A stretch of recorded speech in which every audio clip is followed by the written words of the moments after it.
The episode begins with the wedding of General Leon's and General Alba's children. They were all happy about this celebration, and the bride thanked them immensely. She and her husband were truly grateful that everyone joined them to celebrate the start of their new life together. They are confident that there is still much for them to learn and experience, so they ask for constant guidance and encouragement.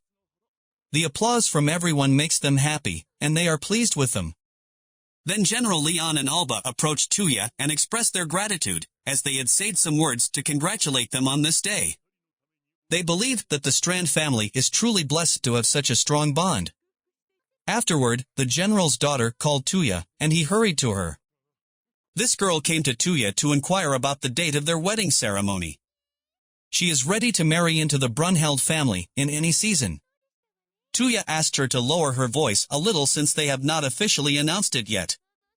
Her friend told her that witnessing such a beautiful wedding ceremony makes one truly wonder when their time will come. Tuya informed her that in this situation, they will hold a wedding ceremony next year. She then said that if they assume 6 is all he has, it makes him quite nervous, and she asked him to exempt her from any more acquisitions. After the end of the reception, Tuya gathered with his friends. One of them, Yamina, told him that they should shake up their love. After seeing such wedding ceremonies, this idea crossed her mind. The idea is that they should learn more about each other and open their hearts to one another, thus nurturing their love. Her friend admired this idea because she had also been thinking about it. Through dating, they mean that a man and a woman who are engaged go out together to various places. The purpose is to strengthen their bond, mainly by going out for meals, shopping, or attending the theater. Tuya informed her that he is already engaged to all of them, but Yamina said that recently he has been leaving them alone frequently, which makes them feel a bit lonely. They all want to spend time with him and share memories together. Tuya quickly agreed that they would all go out for a stroll. The girls were thrilled, and then Tuya waited for them outside.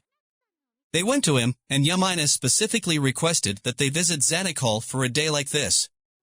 She took the design from her, and Tuya looked at them because they all looked adorable. All these clothes suit them very well. Then they get ready to go, but before anything, they do a lottery. After that, Tuya takes them for a walk in the city, which is a very beautiful city, and the breeze seems very refreshing. Tuya tells them that here there are various types of shops, making it quite enjoyable. 2 of the girls go with him to enter this store that has many necklaces and rings, and the girl is impressed by the main protagonist's necklace. Then Tuya thinks of buying some for everyone, and the girls are very excited because he will gift them. Then he tells them that he will organize a celebration tonight. After that, they went to this restaurant to eat. Tuya tried to take the fork to eat, but his friend asked him to let her eat it herself. After they finished their meal, they went for another walk. His friend saw a big poster and told him that there is a traveling theater group in the square. Tuya replied, Bakuram, the legendary dragon slayer, doesn't seem like a suitable story for a date. The girl replied that Bakuram, the legendary dragon slayer, is a romantic tale about a lone woman whom Bakuram embarks on a journey to challenge the dragon to win her hand in marriage. Then the girl jokingly puts her hand over her friend's mouth, saying, if you spoil the story, it won't be enjoyable. Tuya tells them that it's a romantic story that we should all enjoy, so let's go and watch it. Then a person enters and speaks, saying, look at yourself with all these girls. Then the girls attack them and they fall to the ground. The girl says, you thought you could scare us by unsheathing your swords. Then Tuya speaks to the girls, hoping that their gathering together or leaving them at the night station didn't cause much trouble. The play was enjoyable, and we enjoyed our date. I'm happy that I spent some time with you all.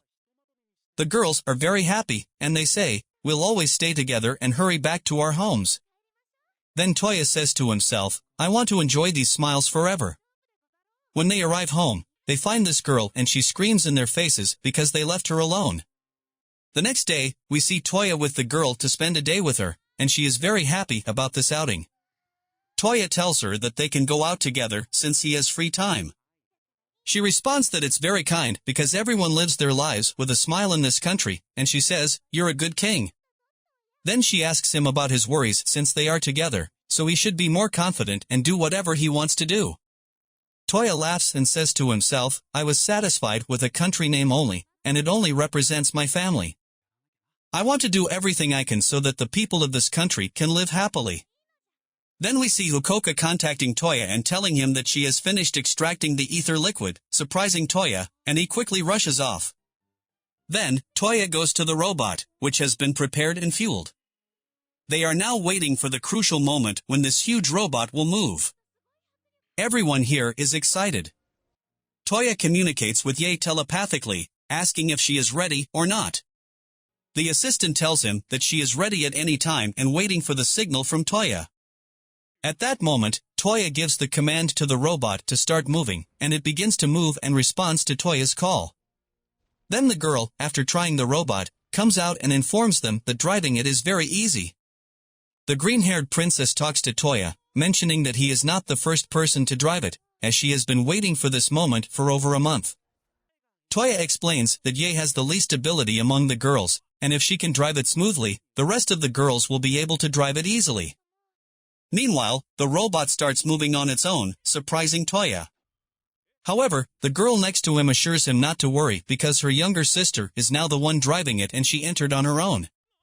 Now, let's move to the manufacturing room where Toya holds the big sword to fight the monster named Levris. Toya is amazed by the beauty of the sword and thanks the girl in the factory for this great achievement. The sword was made from Levris monster crystals to withstand all impacts and be a powerful counter.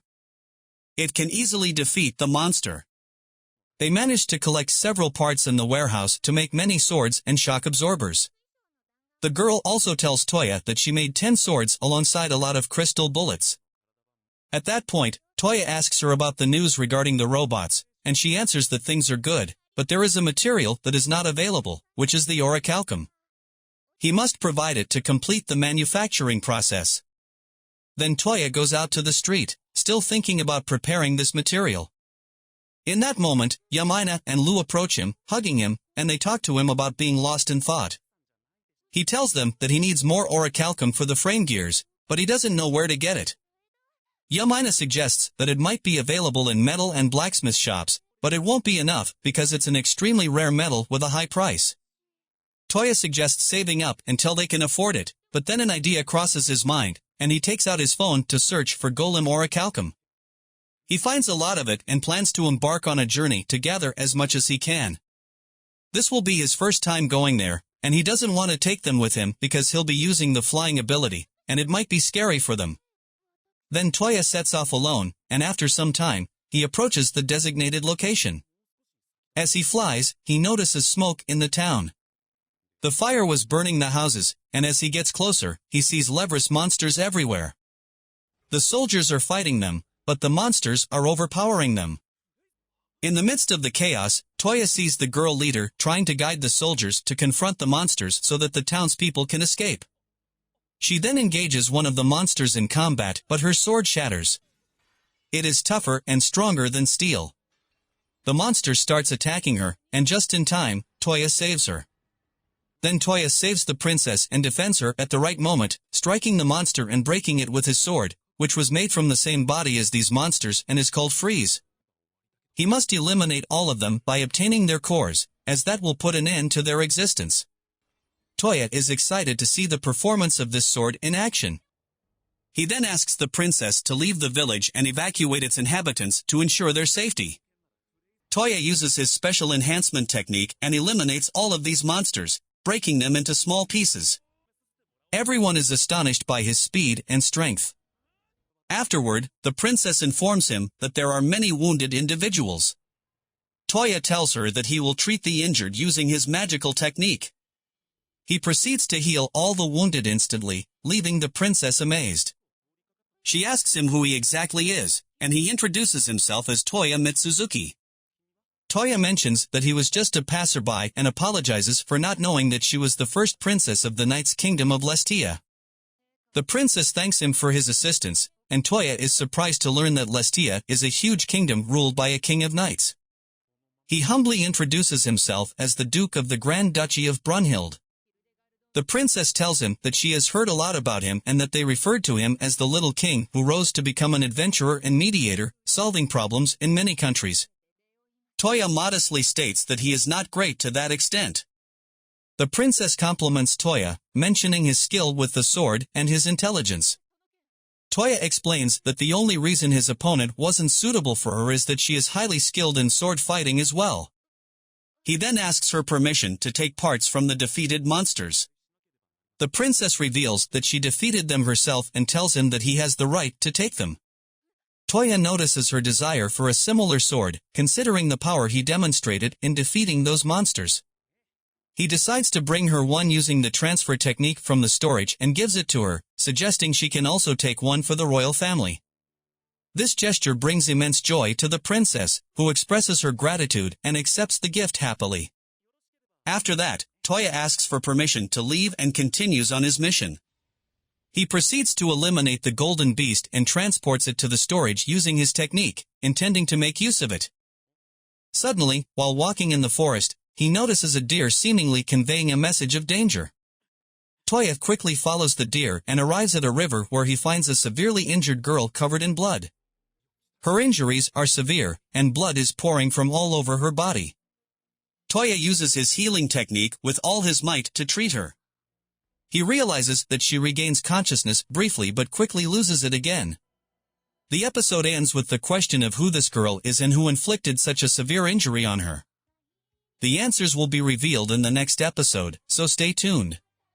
However, we kindly request you to subscribe to our channel and activate the notification bell to receive all the latest updates.